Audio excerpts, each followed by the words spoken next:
Bonjour, ce tutoriel illustre comment utiliser le logiciel SimClimat pour étudier les mécanismes de variation glaciaire-interglaciaire. En lycée, ce point est au programme de SVT en terminale. SimClimat est un logiciel pédagogique de simulation du climat. La motivation pour l'activité d'aujourd'hui, ce sont les reconstitutions paléoclimatiques qui montrent une alternance de périodes glaciaires et interglaciaires au cours du dernier million d'années. On voit ici en rouge les anomalies de température au cours du temps, depuis 400 000 ans jusqu'à nos jours, qui sont reconstruites à partir des carottes de glace à Vostok. On voit donc des variations à une échelle d'environ 100 000 ans. Jusqu'à il y a environ 20 000 ans, on était dans une période glaciaire avec une température qui était environ 8 degrés plus faible ici dans cette carotte. En moyenne globale, elle était d'environ 5 degrés plus faible. Il y avait une grosse calotte qui couvrait toute l'Europe du Nord. Le niveau de la mer était 130 mètres plus bas. Et actuellement, nous sommes dans une période interglaciaire. La question que l'on se pose ici est: quelle est la cause de ces variations globales de la température? On voit que ces variations ont une échelle de temps d'environ 100 000 ans. C'est le même ordre de grandeur que la constante de temps des variations des paramètres orbitaux de la Terre. On va donc tester l'hypothèse que ce sont des variations des paramètres orbitaux qui induisent des variations de température.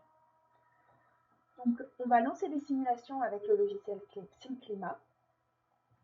On part d'un état initial pré-industriel, c'est-à-dire qui n'a pas encore été modifié par le changement climatique actuel.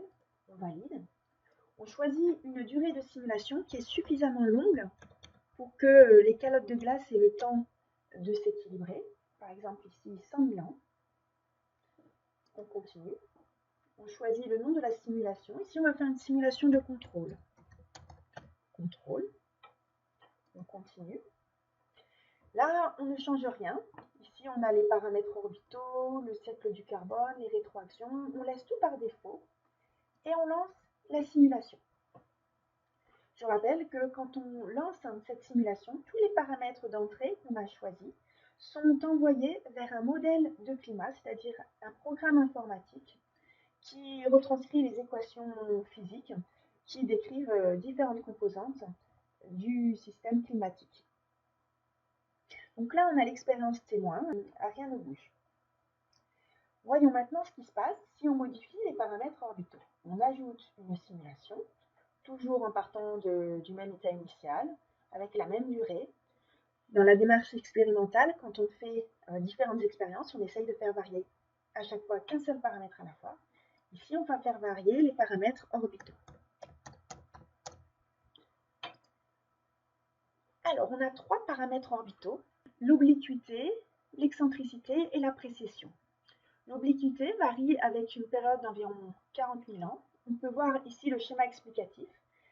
L'obliquité, c'est l'angle d'inclinaison de l'axe des pôles par rapport à la perpendiculaire au plan de la trajectoire de la Terre. Essayons de régler l'obliquité à une valeur minimale, c'est-à-dire que la Terre est moins inclinée par rapport à l'actuelle. On lance. Et là, on voit que la température diminue fortement. Elle diminue de presque 5 degrés. 5 degrés en moyenne globale. Ça correspond donc à l'ordre de grandeur des variations glaciaires-interglaciaires telles qu'elles sont observées dans les données paléoclimatiques. En parallèle, on voit aussi une forte réduction du niveau de la mer. Et on voit que la calotte de l'hémisphère nord s'étend jusqu'à des latitudes beaucoup plus faibles.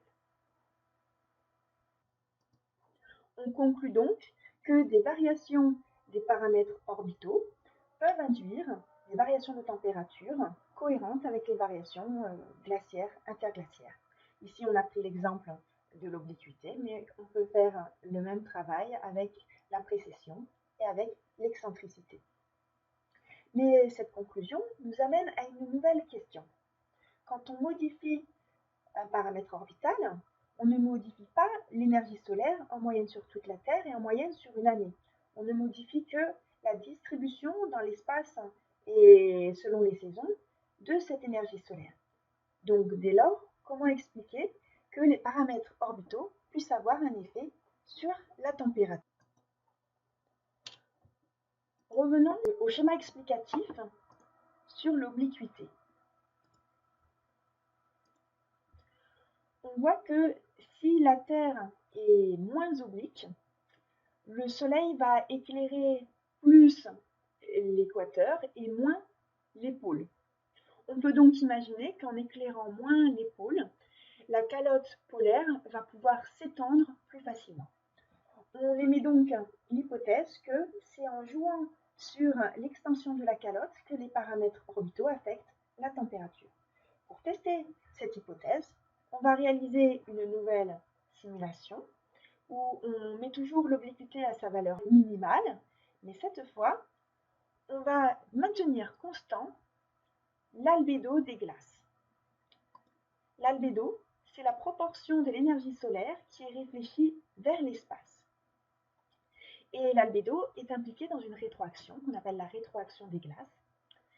Si les glaces fondent, alors l'albédo est réduit, c'est-à-dire qu'il y a moins d'énergie solaire qui est réfléchie vers l'espace, donc plus d'énergie solaire absorbée, et donc la température augmente, ce qui favorise la fonte des glaces.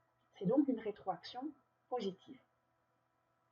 On peut donc imaginer que si l'obliquité est plus faible, que la calotte polaire s'étend, alors l'albédo augmente et ça favorise un refroidissement et donc une entrée en ère glaciaire. Pour tester cette hypothèse, on va voir ce qui se passe si on maintient constant l'albédo à sa valeur préindustrielle. On coupe ainsi la rétroaction de l'albédo des glaces. On lance et on obtient la simulation qui est ici en gris. On voit que la calotte de l'hémisphère nord s'étend un petit peu, mais moins que dans la simulation avec rétroaction de l'albédo. Le niveau de la mer, il diminue un petit peu, mais beaucoup moins. Et la température, elle reste complètement constante. Ça montre donc que la rétroaction de l'albédo est indispensable au refroidissement causé par une variation de l'obliquité. On démontre donc ainsi que c'est bien par l'effet de la rétroaction de l'albédo des glaces que les paramètres orbitaux agissent sur la température. On remarque que dans la simulation avec rétroaction des glaces activées, où la température diminue de presque 5 degrés, on voit une diminution concomitante de la concentration en CO2. Comment expliquer cette diminution de la concentration en CO2? C'est une diminution qui est aussi observée, comme on peut le voir ici. La concentration en CO2 peut être reconstituée en étudiant les bulles d'air qui sont emprisonnées dans les carottes de glace. Et on voit la concentration en CO2 emprisonnée dans les glaces de Vostok. C'est la courbe bleue. On voit qu'elle varie de manière très similaire avec la température. Comment expliquer cela? Une hypothèse possible, c'est que quand il fait plus froid, le CO2 est plus soluble dans l'eau de mer et donc le CO2 est transféré de l'atmosphère vers l'eau de mer. Pour tester cette hypothèse, on va réaliser une expérience supplémentaire avec SimClima, avec toujours le même état initial. Ici, on va tester l'effet de l'océan. On continue. On maintient l'obliquité à sa valeur minimale pour causer le passage en ère glaciaire. Mais cette fois, on va faire en sorte que le puits océanique de CO2 ne dépende pas de la température et il reste constant. Et on lance la simulation. Et on obtient la courbe violette. On voit que si l'absorption du CO2 par l'océan reste constante, alors la concentration en CO2 reste constante. Et on voit qu'alors la température diminue, comme quand on passe à une ère glaciaire, mais elle diminue 2 fois moins que si l'absorption du CO2 par l'océan dépend de la température.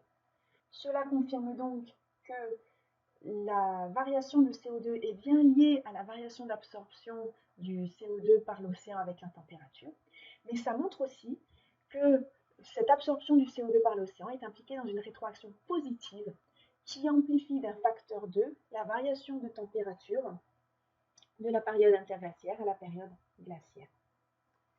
Donc pour conclure, ce travail avec SimClimat nous permet de montrer que les variations de paramètres orbitaux induisent des variations de température qui sont cohérentes avec celles observées lors des variations glaciaires interglaciaires, que cette variation de température est causée par l'effet des paramètres orbitaux sur l'étendue des calottes polaires et donc sur l'albédo de la Terre. Et enfin, on montre que l'absorption du CO2 par l'océan est impliquée dans une rétroaction positive qui amplifie d'un facteur 2 environ la variation de température.